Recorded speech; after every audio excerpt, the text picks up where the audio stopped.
right, welcome everybody. Thank you for joining us. Questions for head coach Jay Johnson, please raise your hand. First question, Brian Peterson. Coach, I guess just first impressions of Ole Miss and what stands out. Yeah, obviously a talented team. I think they were a preseason top 5 team. Old players that have been, name players in college baseball. Familiar with a couple of them being their West Coast guys. Derek Diamond and Jacob Gonzalez are 2 guys that we recruited. Jacob Gonzalez, a shortstop, usually hits first or second for them, or in the top 3 in the order. Derek Diamond, one of their starting pitchers. Doug Nikhazy, obviously, I think he was on one of the All-America teams, either first team or second team pitcher. Taylor Broadway, good closer. So very talented. Tim Elko, obviously, has had a good tournament, had a really good SEC tournament as well, has power. So as advertised, not a surprise at all that they're talented. The pitching numbers, particularly the strikeouts, really kind of jump off the page. From what you've seen, is that more about stuff, location? Yeah, I think it's, again, they just have big arms and talent, and they recruit very well. Mike Clement, their recruiting coordinator, is one of the hardest working guys in college baseball. Recruits coast to coast, obviously. Coach Bianco is a great coach, and they have a great product to sell there with their crowd and their atmosphere and being in the SEC and all of those types of things. So I think just looking at the pitching is just they have really talented guys and a lot of guys that will probably be pro pitchers, after their time at Ole Miss. Thank you. Next question, Michael Lev. You've been in situations similar to what Ole Miss just went through, having to play on a Monday, and then go on the road for the next round. Is that a big disadvantage, or is there a certain point where adrenaline just kind of kicks in and carries you? Yeah, I think it's postseason baseball with 2 of the best teams in the country, and you can't be one of the best teams in the country if you don't have tough-minded, resilient players that are talented. You mentioned in 16 we had that, and we're that way, and I don't expect them to be any different in that regard, and haven't really given much thought to that. What stands out the most when you think back on that series against Mississippi State? Bobby Dahlbeck. That pitching performance was special, and I give him a hard time. It's great to see him be a successful major leaguer. I told him a long time ago he would have been there 2 years quicker if he decided to pitch, because performances like that.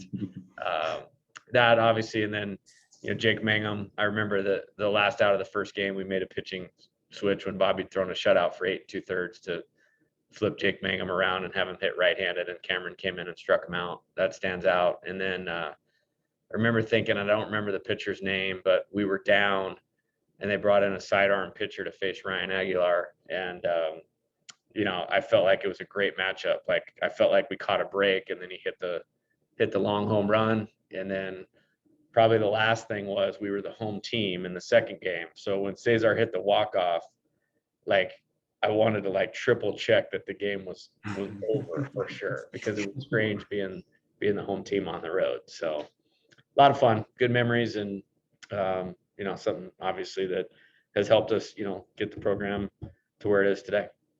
The other day, Coach Checketts was talking about this idea of West Coast baseball, and maybe there's certain characteristics that West Coast baseball has, and he thought that was one of the reasons the matchups against you were so competitive and close. Maybe Oklahoma State wasn't quite used to that. Do you think there are any significant differences between the style of play on the West Coast and what you might see in the SEC or the Big 12? Yeah, I do, but I think it comes down more to the personnel and the players. I think there's advantage to both. I think, there's more people on that side of the country. The other thing too is on that side of the country, I think maybe college and going to college is held in a higher regard, and being at a place like an Ole Miss, like an LSU, like a Texas A&M, like those kids grow up really wanting to go to those schools, and so they do a nice job of keeping a lot of their talent away from Major League Baseball. I think out here, the advantage we maybe have is the weather, and players can develop different skills. I think the physicality and strength of players in the East Coast is a little more pronounced, and I think you'll see that with their team. So I think there's advantages to both. I think it's just important to know who you are and what you do and stick to that. Next question, Ari Koslow. I know it's still early in the week, but just so far, what's kind of the general feeling among the team heading into this weekend Super Regional play against Ole Miss? Yeah, I think it was really important for me that they got to enjoy, being a regional champion on Sunday, and we talked about that.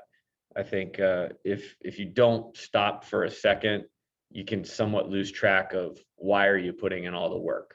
And so that was important, and I think that they did that. Then yesterday in our communication, it was pretty simple.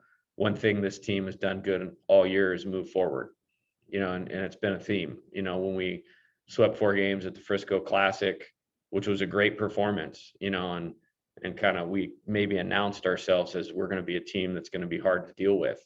That weekend, we really needed to move forward, and I felt like our players did a good job of that.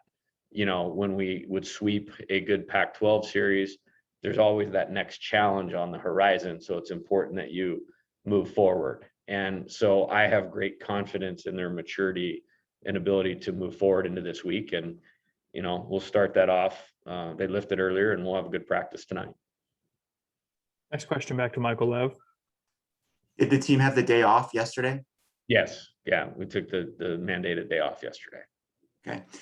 If someone had told you in May of 2019 that about 2 years later, you would go through 3 NCAA tournament games and walk only 2 batters total in those 3 games, what would you have said? Well, I knew we had really good pitchers coming.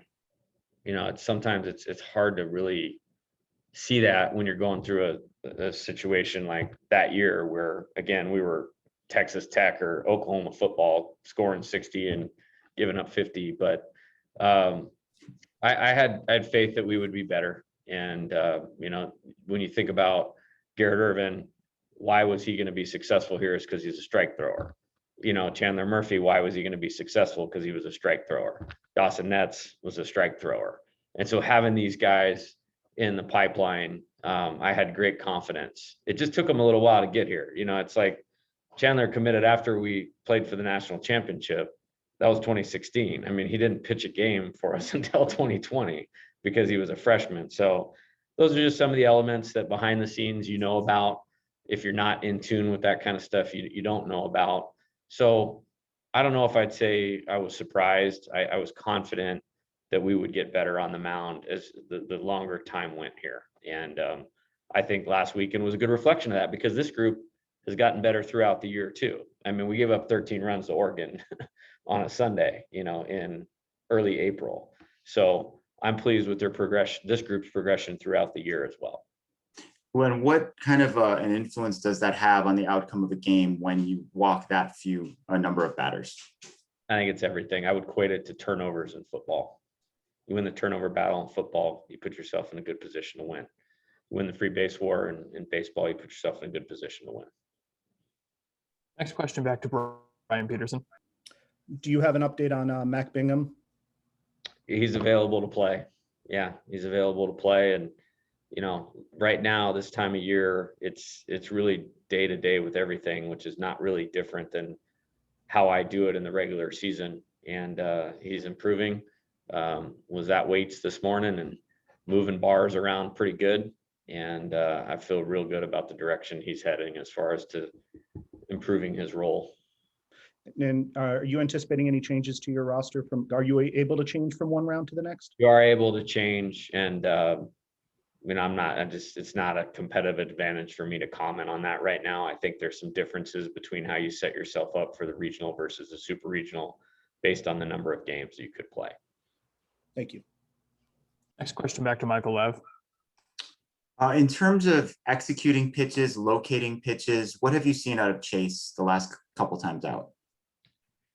Yeah, I thought he missed over the plate a little bit too much on Friday. The Dixie game feels like a year ago at this point in time. So I don't even remember. I thought Oregon State, he was really solid. I thought he pitched really well at Oregon State, which is the weekend before that. So, it's not that long ago. I think when we put a demand on him that we did to be the Friday starter and to meet or answer the call every week over 15 weeks in a league like the Pac-12 or the SEC, there's going to be some bumps in the road. I feel like we've managed his pitch count well. He's done a great job of managing his conditioning well, but there probably was a point in time where he's had to break through, being a little bit fatigued, being a little bit tired. And so I'd chalk it up to that. Through a great bullpen.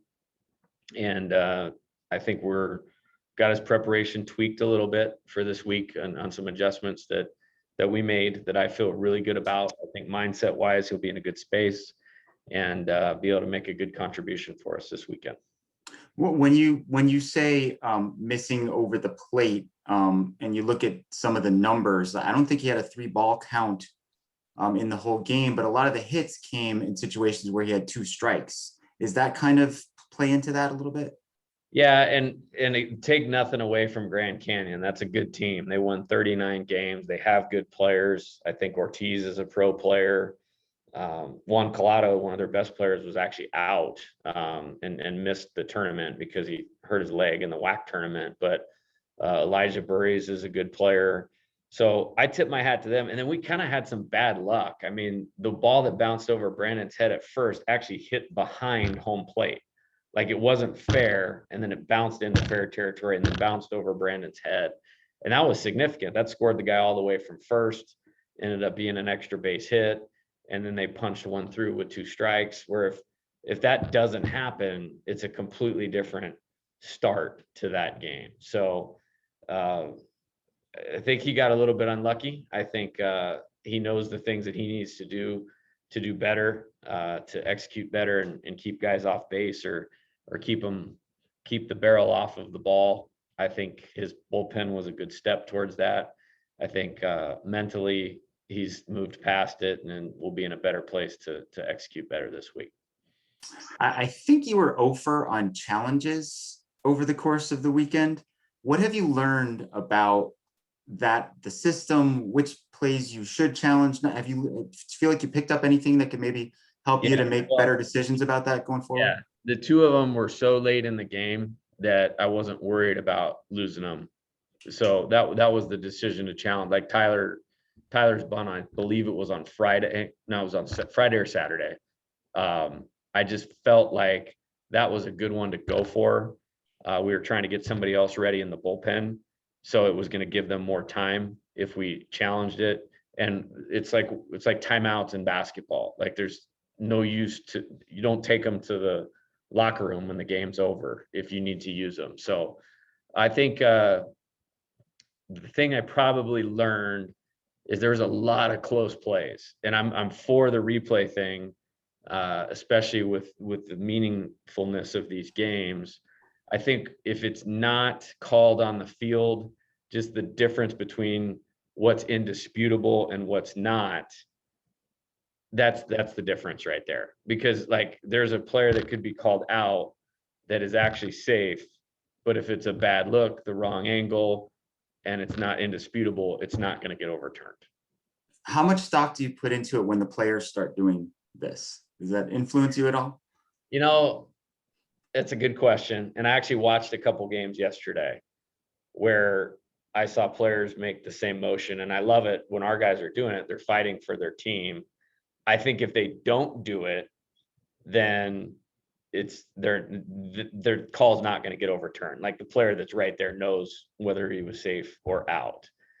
I think you got to kind of discern, is there an emotional attachment to like, hey, we need this guy to be out, or is he actually out? And there's some gray area in that. So you got to read that as best you can. Next question back to Ari Koslow. You were able to have a fully rested bullpen heading into the second game in TC Santa Barbara after Garrett Irvin had his complete game. How important is bullpen management going to be heading into this weekend? And might it be more important that Celsius gets further into the game on Friday? I don't know if it's more important. Good question. I think that the max games you're going to play this weekend is 3.